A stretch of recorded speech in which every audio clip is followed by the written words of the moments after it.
안녕하세요. 랍비 성경의 유인기 목사입니다. 오늘 저와 함께 사복음서 성독하기 8번째입니다. 오늘 본문 말씀은 마태복음 2장 1절로 12절까지 1차, 그 다음에 말씀 또 드리겠습니다. 오늘은 주제는 예수님의 영유아기와 유소년기에 대한 말씀을 한번 하도록 하겠습니다. 예수님께서 태어난다는 사실을 이방인들이 알고 있었거든요, 먼저. 그래서 그 중에 동방의 별을 보고 미래를 말하는 점술가들이 예수님의 태어난 곳에 머물러 있는 별을 보고 경배하러 왔습니다. 자, 유대의 왕으로 오신다는 소문이 온 땅에 흔들어 놓았지요. 그때에 선지자들의 예언이 성취되는 거룩한 소식이었습니다. 그러나 이 소식에 불안한 사람도 있었으니 그 중에 한 사람이 헤롯 왕입니다. 그래서 헤롯은 동방에서 오는 동방 박사들에게 이렇게 얘기합니다.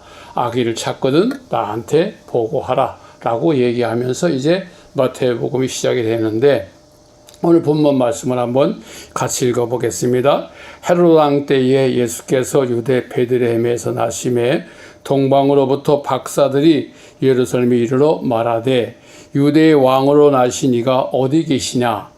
우리가 동방에서 그의 별을 보고 그의 경배하러 왔노라 하니. 자, 계속해서 읽겠습니다. 헤롯 왕과 온 예루살렘이 듣고 소동한지라. 이 소식을 듣고 어디가? 헤롯 왕과 온 유대 땅에 있는 사람들이 소동하기 시작을 했다고 기록하고 있습니다. 왕이 모든 제장들과 백성의 서기관들을 모아 그리스도가 어디서 나겠느냐 물으니 이르되 유대 베들레헴에 오니 이는 선지자로 이렇게 기록된 바. 자, 이미 제장들과 백성들의 서기관들은 이미 예수님께서 오실 것을 이미 알고 있었어요. 그것은 선지자 예언자를 통해서 알았던 것인데, 미가 선지자 미가서 5장 2절에 이렇게 기록된 것입니다. 또 우리 땅 베들레헴에 너는 유대 고을 중에서 가장 작지 아니하도다. 내게서 한 다스리는 자가 나와서 내 백성 이스라엘의 목자가 되리라 하였음이라 하는 말씀을 누구에게? 헤롯 왕에게 누가? 제장이 전해주는 것입니다. 우리를 다스릴 왕이 오신다. 이미 대제장들과 백성들의 서기관들은 이미 예수님이 오실 것을 알고 있었습니다. 어떻게? 미가 선지자를 통하여 예언된 말씀을 그들은 알고 있었다는 사실이죠. 이때에 헤롯이 가만히 박사들을 불러 별이 나타날 때를 자세히 듣고 베들레헴에 보내어 이르되, 가서 아기에 대하여 자세히 알아보고 찾거든 내게 고하여 나도 가서 그에게 경배하리라고. 이제 헤롯이 왕을, 예수님을 찾아서 경배한다는 말이 거짓이겠죠. 그죠? 경배하려고 하는 것이 아니라 해치려고 하는 것이겠죠. 그렇게 해서 누구를? 동방 박사들을 이렇게 자기 사람으로 만들어 놓았습니다. 그러나 박사들이 왕의 말을 듣고 갈새 동방에서 보던 그 별이 문득 앞서 인도하다가 가다가 아기 있는 곳 위에 머물러 서 있는지라. 그들이 별을 보고 매우 크게 기뻐하더라. 예, 이방인들도 아기 예수 오심이, 구세주가 오심이, 메시아가 오심을 기뻐하였다라고 기록되어 있네요. 집에 들어가 아기와 그의 어머니 마리아가 함께 있는 것을 보고 엎드려 아기께 경배하고 보배함을 열어서 황금과 유황과 몰약을 예물로 드리니라. 잘 아시죠? 동방 박사들이 아기 예수께 옥합을 열어서, 보배합을 열어서 가장 값진 보화를 드렸던 것 여러분 아시죠? 그들은 꿈에 헤롯에게 돌아가지 말라 지시하심을 받아 그는 헤롯에게 보고하지 아니하고 다른 길로 가서 고국에 돌아갔습니다. 자, 이렇게 해서 헤롯의 생각이 이제 끝나는 줄 알았더니 끝나는 것이 아니었습니다. 마태복음 2장 13절로 18절 말씀을 이어서 보겠습니다. 그러면 보니까 애굽으로 피난 가는 모습이 나오는데, 그들이 떠난 후에 주의 사자가 요셉에게 현명하여 이르되 헤롯이 아기를 찾아 죽이려 하니 일어나 아기와 그의 어머니를 데리고 애굽으로 피하여 내가 네게 이르기까지 거기 있으라 하시니, 이미 하나님께서는 그 모든 걸 아시고 주의 천사들을 보내서 요셉에게 애굽으로 피난 갈 것을 얘기하십니다. 왜?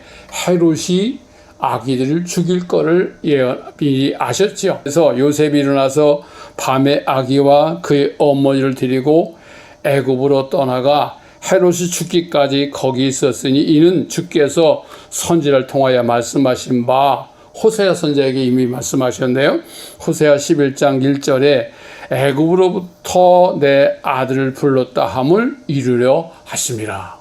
이미 예수님이 이 땅에 오실 것을 이미 선지자를 통하여 수없이 이곳에 메신저를 보내셨던 것이죠. 그래서 선지자들 입을 통하여 아기 예수가 구세주로, 우리 메시아로 오실 것이 이미 예언된 사실들을 성취하였다라고 기록한 장면들이 여기 있습니다. 헤롯이 행동을 볼까요? 헤롯이 박사들에게 속은 줄 알고 심히 노하여 사람을 보내어 베들레헴과 그 모든 지경 안에 있는 산의 아이를 박사들에게 자세히 알아본 그때를 기준하여 2살부터 그 아래 다 죽이니, 이에 선지자 에레미야를 통하여 말씀하신 바, 이미 이 사실까지도 에레미야 선지자를 통하여 말씀하셨다는 것을 말합니다. 에레미야 31장 15절에 라마에서 슬퍼하며 크게 통곡하는 소리가 들리니 라헬이 그 자식을 위하여 애곡하는 것이라. 그가 자식이 없으므로 위로받기를 거절하였다 함을 이루려 함이라 하고, 이미 에레미야 선지자를 통하여 예언했던 말씀들을 성취되었다는 사실들을 지금 입증해 보이고 있는 것입니다. 그러나 헤롯이 영원히 사는 것이 아니잖아요. 헤롯이 죽은 후에 주의 사자가 또다시 애굽에서 요셉에게 현명하여 이르되 일어나 아기와 그 어머니를 데리고 이스라엘 땅으로 가라. 아기의 목숨을 찾던 자들이 죽었느니라 하고, 예수님을 애굽에서 어디로? 예루살렘으로 다시 귀환하도록 하시는 대목이 바로 이 장면입니다. 이것으로 예수님께서는 태어나셔서 경배를 받으시고 헤롯 왕이 죽이려는 것을 피하여 천사들의 말을 듣고 애굽으로 내려갔다가 다시 어디로? 예루살렘에 왔어요. 왜? 헤롯이 죽었으므로. 예수님은 영화기에 이미 애굽에 내려가셨다가 다시 이스라엘로 다시 돌아오는 그러한 역경의 시간을 겪고 계셨습니다. 그 다음에 우리는 예수님의 유년 시절을 잠깐 보살펴 볼까요? 마태복음 2장 19절로 23절, 그리고 누가복음 2장 39절로 40절까지 말씀입니다. 예수님의 유년 시절에 대한 기록이 여기에 기록되어 있는데, 이 시대적 배경을 잠시 본다면 헤롯이 죽은 후에 주의 사자가 애굽에서 요셉에게 현명하여 이르되 일어나 아기와 그의 어머니를 데리고 이스라엘 땅으로 가라 하셔서 아기의 목숨을 찾던 자리에 다 죽었노라 해서 주의 사자의 지시를 받고 예수님은 어머니와 요셉과 함께, 아버지 요셉과 함께 어디서? 애굽에서 예루살렘으로 돌아오시죠.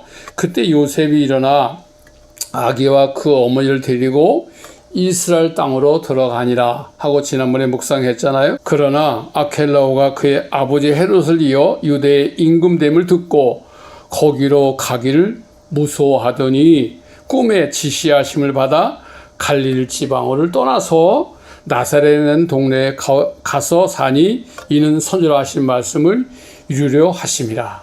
이사야서 11장 1절에 나사렛 사람이라 칭하리라 하심을 이루려 함이라. 이 모든 계획은 하나님의 섭리와 하나님의 계획들을 이미 선지자를 통하여 다 예언된 말씀을 하나씩 이루고 있다는 사실이죠. 그 예루살렘에 돌아오셔서 갈릴리 지역에 있다가 특별히 나사렛 곳으로 다시 돌아간 것도 이미 이사야 선지자를 통하여 예언된 말씀을 이루고 있다는 사실입니다. 그리고 예수님께 유년 시절에 잠시 보면 하나님의 은혜가 그에게 임했던 장면이 있습니다. 한번 말씀을 볼까요? 주의 율법을 따라 모든 일을 마치고 갈릴리로 돌아가 본 동네 나사렛 이르니라. 아기가, 즉 예수님이 자라며 강해지며 지혜가 충만하며 하나님의 은혜가 그 위에 있더라. 예수님의 요아기는 여기에 다시 한번 이렇게 기록하고 있어요. 아기가 자라며 강하여지고 지혜가 충만하여 하나님의 은혜가 그 위에 있더라. 예수님의 유년기에도 항상 하나님의 은혜가 그 위에 임하셔서 지혜가 충만하고 모든 것이 크게 자라는 놀라운 역사를 이루고 있다는 말씀을 드립니다. 예수님께서 나사렛에서 자라신 것도 하나님의 예언대로 되어졌다는 사실을 말씀하고 있습니다. 예수님께서 나사렛에서 자라신 것도 하나님의 예언대로 하나씩 이루어지고 있다는 사실을 우리에게 보여주고 있는 것입니다. 그 다음에는 예수님의 소년기에 대한 말씀을 한번 우리가 묵상해 보도록 하겠습니다. 누가복음 2장 41절로 52절까지 말씀입니다. 예수님의 첫 예루살렘 방문은 예수님의 복음 전도 사역의 시작이기도 합니다. 자, 성경을 보겠습니다. 그의 부모가 해마다 6월절이 되면 예루살렘으로 가더니 예수께서 12살이 되었을 때에 그들이 이 절기의 관례를 따라 올라갔다가 그날이 마치고 돌아갈 때에 아기 예수는 예루살렘에 머무셨더라. 예수님 12살 때의 일입니다.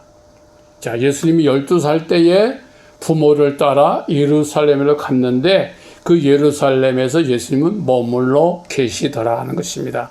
그 부모는 이를 알지 못하고 동행 중에 있는 줄로 생각하고 하룻길을 간 후에 친족과 아는 자 중에서 찾되 만나지 못하며 찾으면서 예루살렘에 돌아갔더니 사흘 후에 성전에서 만났다. 이 말은 부모님들은 예수님이 곁에 계신 줄 알고 다시 고향으로 나사렛으로 돌아가고 있는 중에 예수님은 그 성전에 머무 있는 것을 몰라서 다시 되돌아왔는데 사흘 동안 예수님은 성전에서 누구와 선생들과 같이 이야기를 나누고 있었다는 사실입니다. 여기에 성경을 다시 보고 갈까요?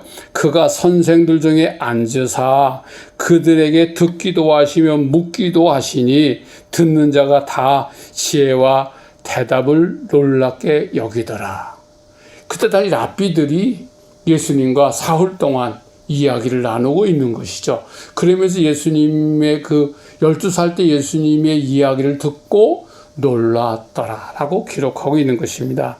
그의 부모들이 보고 놀라며 그의 어머니는 이르되 아이야 어찌하여 우리에게 이렇게 하였느냐 보라 내 아버지와 내가 근심하여 너를 찾았도다. 이렇게 예수님께 말씀하니까 12살짜리 예수님은 예수께서 이르시되 어찌하여 나를 찾으십니까? 내가 내 아버지 집에 있어야 될 줄을 알지 못하였나이까 하시니 그 부모가 그가 하신 말씀을 깨달지 못하더라. 그러나 여기에 예수께서 함께 내려가사 낫에 이르러 순종하여 받드시더라. 그때에 그 어머니는 이 모든 일을 마음에 두니라. 누구는 알았을까요? 마리아는 알았어요. 아, 자기가 낳은 아기는 사람이 아니라 하나님이란 사실. 그리고 그분이 메시아란 사실. 그래서 그의 성장 과정을 지켜보면서 여기에 다시 한번 볼까요? 예수께서 함께 내려가사 나사렛 이르러 순종하여 받들었어요, 부모를. 그 어머니는 이 모든 말을 마음에 두니라.